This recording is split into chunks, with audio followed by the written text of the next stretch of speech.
Hey guys, welcome back to Eric Reacts with more Stranger Things. This is chapter 2. I've decided I'm actually going to give out scores for episodes in the series. I'll make these ratings out of 10. I'd love to do it out of 11 for obvious reasons, but I feel like maybe that would be too complicated, a little too complicated. So for any future shows I give ratings to that are not Game of Thrones, since I've already locked into the Direwolf system there, I'll go out of 10. The first episode of this show was really great, really captivating series premiere. I'll give it a 7.5 out of 10. And it seems low, but I'm just doing my best not to inflate numbers because I'm afraid I won't be able to go up should future episodes be better. But that episode really set up everything well. I really want to see what happens with Eleven and the kids.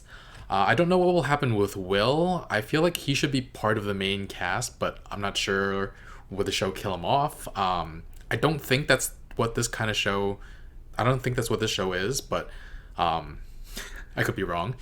Oh, and one thing I forgot to mention in the discussion for last episode, Africa by Toto. If I needed anything extra to sell me on the show, that would have done it, because great song.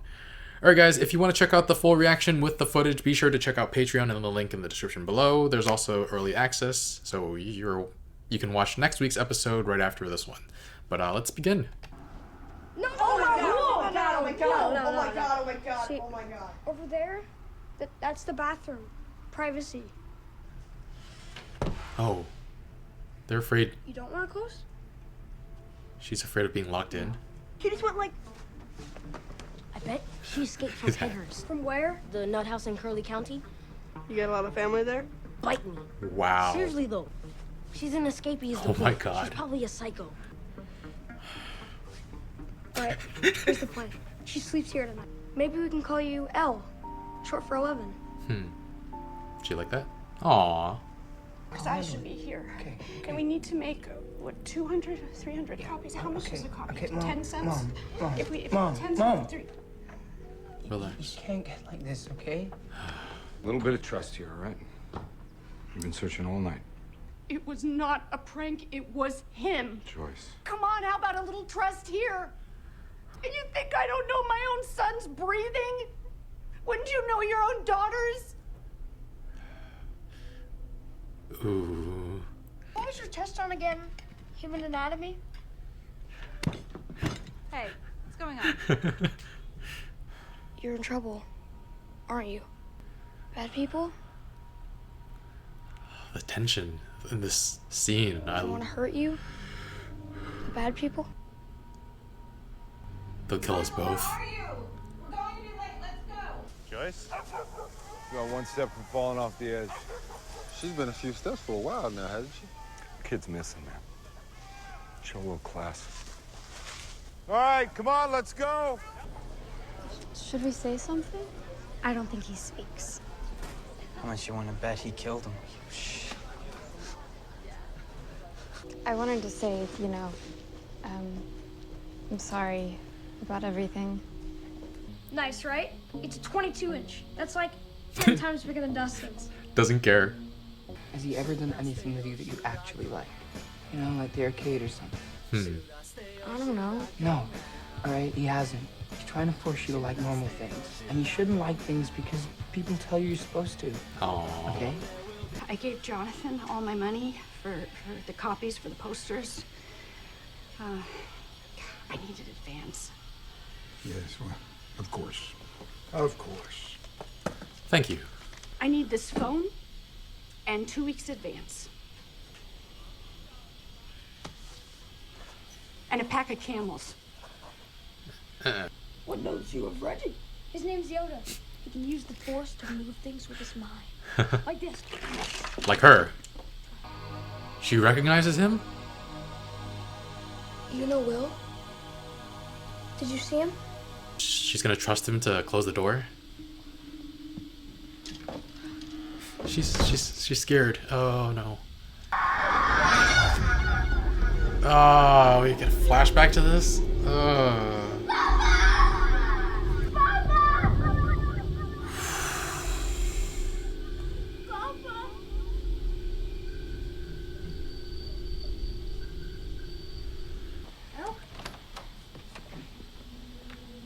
is everything okay? Are you sure? promise. Oh. You make that jump from this height, that water turns into cement. Hits you like a ton of bricks. Is this foreshadowing? Is someone gonna jump and fall and die? Yeah, Flo, talk to me. Jesus. They put a gun in his hand? Say it was suicide? You're out of your mind. She knows about Will. What do you mean she knows about Will? She knew he was missing. I could tell. You could tell? Just think about it. Do you really think it was a coincidence that we found her on Mirkwood, the same place where Will disappeared? That is weird. And she said bad people are after her. Do you know where he is? Do you Whoa, know where whoa, Will whoa. is? Stop it, you're scaring her. She should be scared. If you know where he is, tell us. We're telling your mom. No, oh, jeez. Oh. Oh. Oh. No. Oh, she's bleeding. This kid had a buzz cut. Could it be Lonnie's kid? Well, I didn't get a good look at it. About the right height. I mean, could have been. For Will? Sorry. It's bad. Wow. 11? Is that from 11's clothes? No way a kid crossed through there.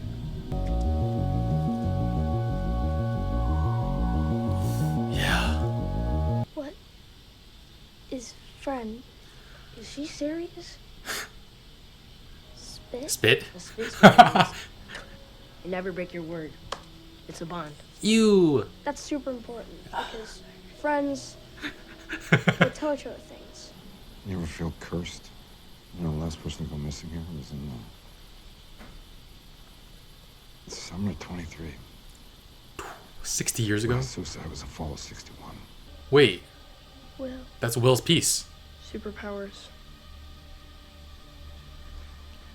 That is what he was using Fireball or Protect, so he was a mage, right?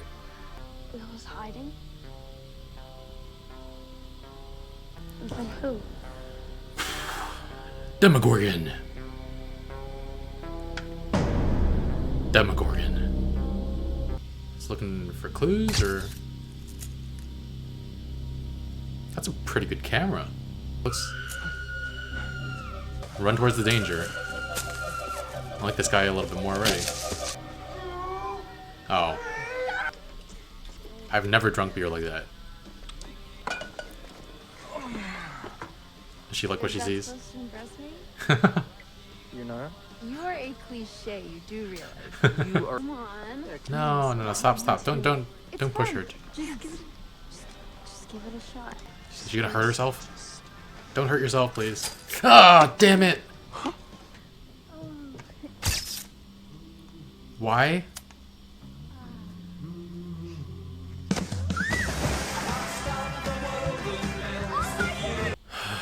Sleep in a bed. Oh god. Hello? Hello? Who is this? It's gonna bust again, isn't it? Will!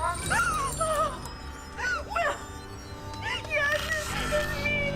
It's me! Where are you? Where are you? Just talk to me! Oh, no! It's not here, is it?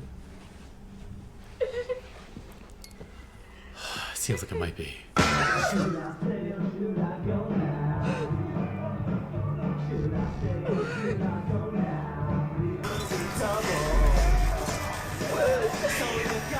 What?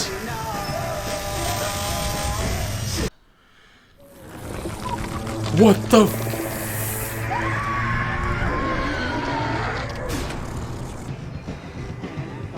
She's going back in. If you're a parent, you go. Steve? Leave the room. Oh. I hope you're not outside taking pictures still. Come on, go away. Barb is still here. She's... can't leave her friend behind. No, we can sense blood. What the hell just happened? And he missed it. All of your snooping and you missed it. Alright guys, if things weren't supernatural enough last episode, they are even more this episode. That thing in the walls, I think that actually, if that actually happened in real life, that would trigger my fight response and not my flight response, because I can't even imagine getting away from something like that. Which probably means I would have been taken like Will, but Joyce freaking goes back in, and the thing moves like really, really quickly. It got barbed too, unless those are two entirely different beings, or they're, I don't know. It does travel electromagnetically, supposedly, or that's what it's made to seem like so far. Does that mean it can travel as fast as electricity, depending on the current and resistance in whatever wires it travels through? Joyce is so broken, though. I understand. Turk Barrett, she says she was like almost broken before this all happened anyway. I'm calling him Turk Barrett because I haven't heard his name yet, and that's the role he plays in the Marvel Netflix shows. Yeah, I feel bad for Joyce. I'm glad her boss gave her that advance. I was just like, come on, do it. The smokes felt like a little much, though. But overall, I'm glad she got them. Like, part of my opinion on smoking is largely based on the fact that if I inhale even like the tiniest bit of secondhand, I get like a sore throat that lasts for a day or two. But she needs them to decompress in this trying time. So yeah, she should have gotten them. Hopper didn't believe her that her son was on the other line when someone called, but I think in that case you at least pretend to believe her just to calm her down a little. Like, he's allowed to be skeptical, but I didn't think him trying to correct her or trying to lead her a certain way was helping the problem. Maybe he had to be truthful with her for some other reason. Maybe he needed her to be more rational minded. But the second phone got fried too, and now she has proof for Hopper that it wasn't the storm that caused the first phone to bust. I don't know though. It seems like there's not much he can do to figure out like a supernatural crime though. Yeah, the second phone busted too, so he did follow the pipe with the piece of clothing to the Department of Energy. So those two things together might be a pretty big clue, maybe.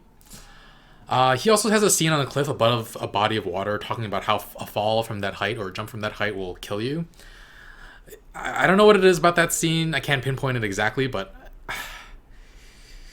I feel like that's foreshadowing, definitely. And he's taking this whole deal pretty hard, wondering if he's cursed, his daughter's gone, then under his short watch in this town, an abduction and a suicide after decades. Except it wasn't actually a suicide. I don't know the last time there was a murder, though. I'm still wondering if those agents gave Benny gunpowder residue on his fingers and hands, and if Hopper can find out that it wasn't suicide at some point. We need justice for Benny. Justice for Benny. Jonathan, I don't know. I thought it was suggested from the scene at the high school that he might be into Nancy, and I applaud Nancy for going to check on him when everybody else was just making fun of him, or at least the guys. Steve and his friends were making fun of him, and I also applaud Jonathan later in the episode for running towards the screaming because he thought somebody was in trouble. But he also sticks around to take photos of everyone. That's a little too creepy. And after sticking around, it wasn't even like worth it for the audience to see him like be a creep because he missed when the thing took Barb, or I don't think it killed Barb because there would be more blood, but I think it took Barb. So frustrating. All those photos and he misses that key moment. That thing also seemed to be drawn in by Barb's blood though, or is it just a coincidence that the blood dropped and it came and attacked right away after that? But Jonathan was at the very least trying to support his brother in that flashback. This is Indiana in the 1980s, and Jonathan is a teenager, and he already understands how wrong homophobia is. I don't even know if Will is gay yet, but it's not been like confirmed, but very good on his brother for encouraging Will to be himself. I had a feeling Barb was going to get cut when she was like opening that can. I wish somebody would have went with her to make sure she was okay and could help fix the cut. And I applaud Barb for sticking around to make sure Nancy would be okay, just in case. But I also wish she hadn't stayed around because she got taken. But was the thing not with Will when the phone call happened? Like, is this two different beings, or is Will by himself? And I don't know. There's a line I'll talk about later that makes it seem like he might be alone. Will might be alone, possibly. It's so fun trying to figure out what's happening, though. It's great. I also feel like Mike is actually surprisingly understanding. Lucas and Dustin are both kind of like hounding Elle with questions and like shaking her and clapping at her face. And Mike gets them back off a couple times. I don't blame Lucas and Dustin. Like, they're kids and they don't understand things like trauma. And Mike, he might not understand trauma yet either, but he has the emotional intelligence to realize that she's scared at the very least, and he knows what to do in that situation. Makes it very easy to like him. I also like Mike's mom though. Like, she might not buy that he isn't feeling well physically to not go to school, but she understands what he's going through with his friend missing and cut him some slack. So I understand. That's very nice. I'm gonna try and call 11L when I can, just because she responded positively to Mike calling her that, whereas 11 was just the name given to her, or label given to her, not even a name. She's still rather protective of that 11 brand on her. Curious as to why. And I'm of course reminded of androids in Dragon Ball Z. Android in 17 and 18 continue to call themselves 17 and 18 long after they've are released from their master, or kill their master. And never went back to their original names, Lapis and Lazuli. I wonder what Elle's name was before she was taken, though. And I assumed from last episode that Elle was locked in a cage somewhere, forced to undergo a lot of trauma. But just seeing how she was able to change in front of the other kids, and like how she was about to change in front of the other kids, and how she was afraid of closing the door, kind of confirmed it. And then they actually confirmed it later in the episode with the flashback. And Dustin kept going like, It was really funny. He's a very cute kid. And we find out that Elle was taken from her father, yelling and screaming. We do have someone on the show who has lost their daughter. We haven't heard too much about it. It could be completely unrelated and a red herring, though. I don't want to fall into the similar situation that Hopper did, thinking that Elle at the diner was Will. But yeah, Elle trusts Mike completely now, it seems like, to listen to him and actually be willing to like re-traumatize herself to hide in that closet. I hope she doesn't have to do that again, but it showed how much she trusts Mike. The kids found out about their superpowers too, and her superpowers too, and we didn't see this last episode, but her nose is bleeding. Same thing that happens to Max in Life is Strange. I keep making these connections to that game. I'm wondering if it's possible the show might have some other things inspired by the game, because it really is a big part of pop culture, and they share a lot of not plot points, but a lot of they share the same genre and like the same sort of feel, I feel like. But yeah, don't tell me if they do share any more things. I'll find out on my own after I catch up. Maybe there are more hints to come. So in the Department of Energy, the test subjects did have some kind of interactions with each other, I think, because Elle knows that Will is missing because of whatever it was that took him. And she likens it to the Demogorgon. So I'm so glad the Dungeons and Dragons thing came back up. Again, I don't play, but celebrating nerd culture is awesome. But also, she knew that the wizard was Will's piece. No one, I don't think anybody would know that except the boys playing in that basement, I'm guessing. So she might not only be telekinetic, but like full-blown psychic, like being able to read minds or at least like emotions or something. That's incredible. I feel like there's a significance to her flipping over the D&D board, though. I don't know if it's to represent like a different plane of movement. Like, does she know that Will is in some sort of electric field or something? That could be it. I'm not actually sure now. Did she see Will in that thing that took Will? Like, did she ever actually have interactions with the other test subjects? Or did she feel their presence through her psychic powers? Like, she's much more powerful than I imagined, so I'm not sure. Like, it would be in the interest of the Department of Energy to keep them separate, I think. So maybe she uses her psychic powers to communicate, or at least feel the people around her. But she says Will is hiding, not that he's been kidnapped. So that's really interesting.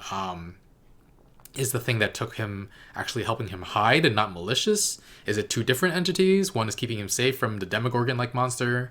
Or maybe Will isn't being held at all and is hiding on his own? Like, is he the one in that wall? Was he, like, Joyce thought he might be the one, like, turning on the music, and she thought he was in the light bulb. But he would probably need powers to do that. Like, did he somehow get the electromagnetic powers too? Did it transfer to him? I don't know. It could be that whatever took Will is trying to take Joyce too. It's scary as hell, and she went back into the house, but it's a chance to find Will, so she has to. She can't ignore that. Maybe Will was able to communicate with her through that light bulb because he was taken into the other taken into that, like, taken into the electrical wiring or whatever. Speaking of which, during that scene when Joyce comes back, that music that was playing, I noticed this in editing, but it's the song "Should I Stay or Should I Go?" Boom, boom, boom, boom. I don't even know the melody by it without listening to it. So very fitting, very nice. Tiny thing before we end this, I realized another reason why I dislike and distrust Steve straight from the beginning. He looks so much like John Ralphio from Parks and Recreation. So I'm gonna try and remove that bias, but like John Ralphio, he was like the most useless thing ever, and that subconsciously colored my perception of Steve. I got run over by a Lexus. Alright, I'm going to give this episode a 7 out of 10. Really, really good. I feel like I'm coming away with more and more questions, and it's really exciting. I want to find out more. If you want to check out the next episode, or you want to watch the full episode reaction with the footage for this episode and the next, I've already posted them over on Patreon, in the link in the description too. Be sure to like, comment, share, and all that good stuff, and subscribe so you can check out next week's episode, airing Sunday. I like to do 8 a.m. And thanks for watching. Bye, friends.